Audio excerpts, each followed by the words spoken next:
Hi everyone, this is Miss Tang, and today we're going to be looking at summarising. So summarising is a part of the Super 6 comprehension strategies. So with summarising, we're going to be learning to summarise the main ideas and the themes in a text.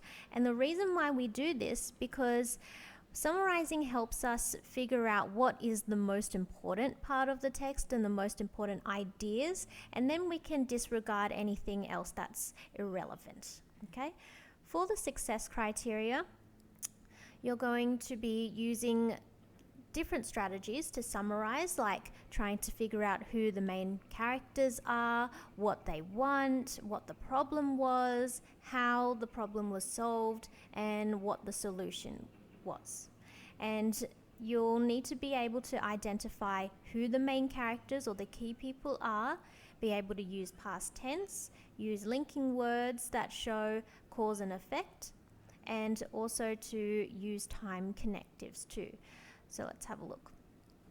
So summarize means to retell the main ideas or the events, and when you are summarizing a text, it's really important to pull out what the main ideas, have a look at what key words they're using, the phrases, and when you are writing your summary, you will need to use your own words and use connective words like we said before. For example, then, and, furthermore. And you'll also need to be able to identify different story elements like the plot, where it was, the problem, the solution, the characters.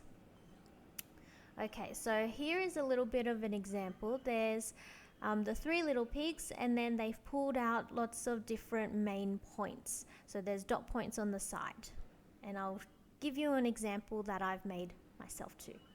Okay, so this is a level 2. So summarizing a story, you are going to pick a book that you might already be reading or a text, and then you are going to fill this out. So have a look. What is the title of the story? Write that into the box. Who is the main character? So identify who it is and put it in here. What does your main character want? What was the problem? How did the character solve the problem? And what was the solution? And then after that, you're going to write a couple of sentences summarizing the story. So I've done one which I will show you next.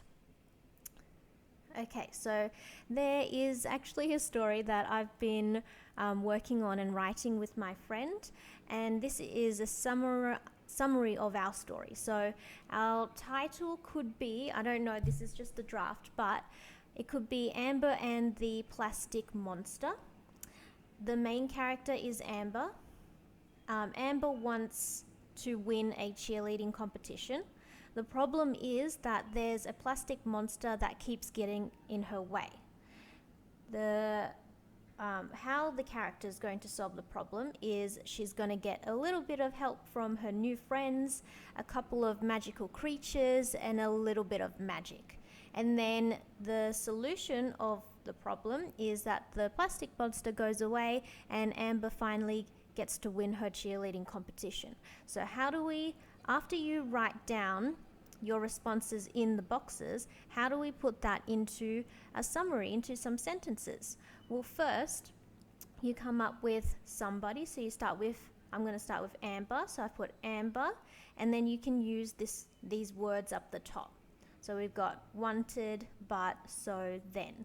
So I've put Amber wanted to win her cheerleading competition, but, so I've put that here. Amber wanted to win her cheerleading competition, but the plastic monster kept getting in her way. So do you see how I've put this into one sentence? And then I'm going to put these in a sentence as well.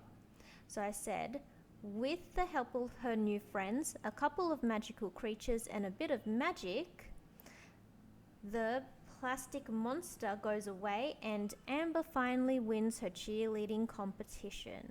So there you go. You can write a summary of the story that you're reading, or the chapter that you're reading, or a text that you've got or you have found.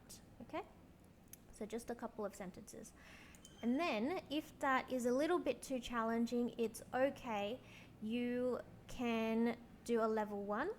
So level 1 is where you just put in the title, put in the character, who's in the story, put in where does it take place, so where's the setting, is it in Australia, is it somewhere else, what do you think the problem is. You can do some dot points, do dot points of the solution, what was the ending, how did it end, and if you want to, then you can come up with what the message of the story was, but I would probably just go 1, 2, 3, 4, 5 and just do those. If you would like a bit of a challenge, then you can do a level 3. So this is where you are going to write the book title, maybe the chapter, describe the setting of the chapter, rate the chapter. You can put down which characters are in this chapter, and you can briefly summarize the events of what happened in that chapter. And then you can also talk about what the purpose of the chapter was. So why do you think the author wrote that chapter? How does it help the story progress? Okay, and a good summary would include what the overall plot or the point of the text is. You would also talk about what events happen, and you would refer to the key people or the characters. A great summary would include the main points in order. You would identify the main characters, use past tense. An amazing summary would include the main points in order, some important details, and maybe some specific events that happen. You'll introduce the characters. You'll use linking words to show this is what happened, and then this was the effect or the cause. And then you would also use time connectives like and, furthermore, etc. A fabulous summary would include main points in order. You would include important events. You'd use fewer words to talk about the details, and just pick specific events and details that happen. And you would also describe the motivations and reactions of the characters. So what did your characters want? How did they react? And you would also describe the important events.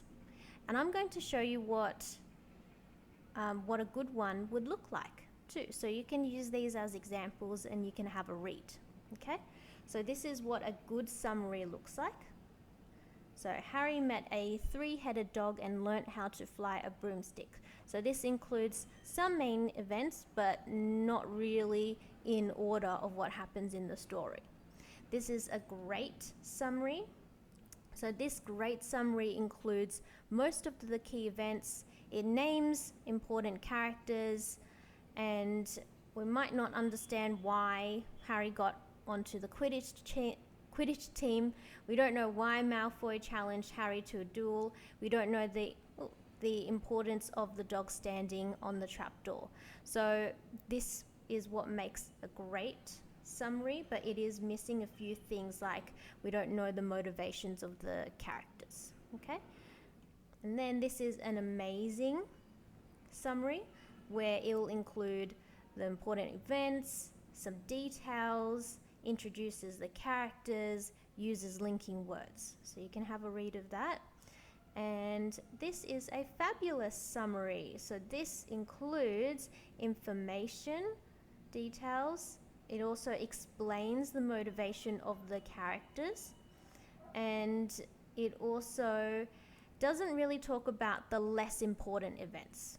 Okay, so you just got to make sure that you talk about the most important events. So you can pause the screen, you can have a read of these summaries so that you have an idea of what a good, great, amazing, and fabulous summary looks like. All right, good luck.